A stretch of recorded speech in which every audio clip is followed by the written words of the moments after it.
First of all, Allah Azza wa Jal mentioned in chapter 5, Surah Al-Ma'idah, and also in elsewhere in chapter 4, Surah Al-Nisa, the verse regarding tayammum.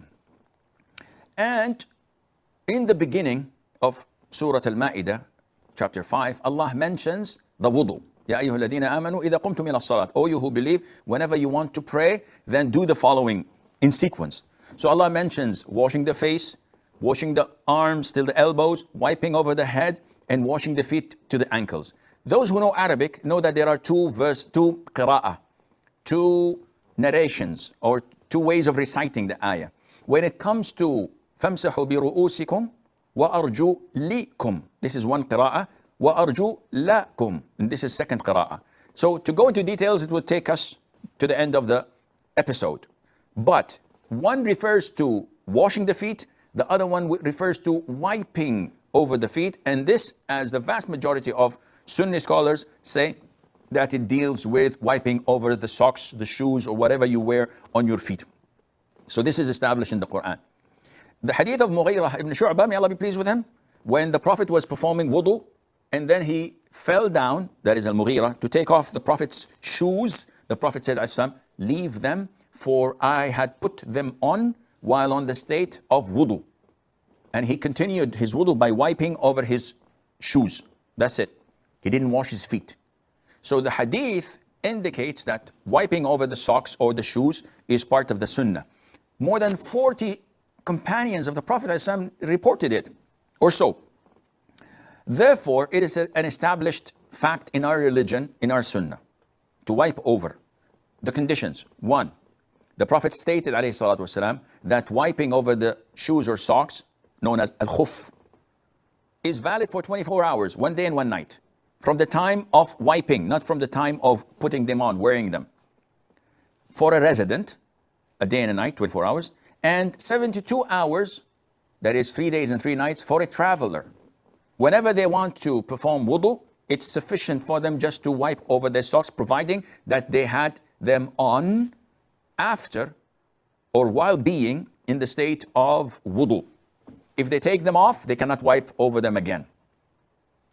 The following condition is that a person wears the socks or the shoes that covers the entire foot up to the ankles. So if it's below the ankles, this is invalid. If it covers the ankles, this is good, because washing the ankles while in wudu is mandatory. It's part of the pillars of wudu. So likewise, wiping, it has to be over a socks or a shoe that covers the ankles. So how is this done? If I wake up for Fajr, for example, I perform wudu, I wash my feet. Then I put my socks on, whether immediately or after an hour or after 3 hours. But the condition is that I put them on while I'm in state of wudu. I can pray before putting them on because I'm in wudu. If this is the case, then my socks or shoes that are covering my whole foot is legit. After Dhuhr prayer or before Dhuhr prayer, I answer the call of nature. I urinate, I defecate, I pass wind. I go to the toilet, I perform wudu, normal wudu. When I come to the feet, I simply wet my hands, and from the toes to the beginning of the leg, I wipe over my foot. That's it. Not from underneath, not from the sides. Just doing this is sufficient. I can do this for the following 24 hours. So till tomorrow's Dhuhr, before Dhuhr, same time. I can do this all the time as long as I do not take off my socks and shoes. The traveler can do this for 72 hours. If person does this because it's more convenient for him to wipe at the office or at school, rather than take off his socks and wash his feet, he does this with the intention of wiping due to easiness. No problem in that, it's halal. If my socks are see-through or made of nylon or very thin, no problem. The concept that it has to be made of leather and it has to be thick, this is not authentic. You can wipe on ever what you wear on your or your feet.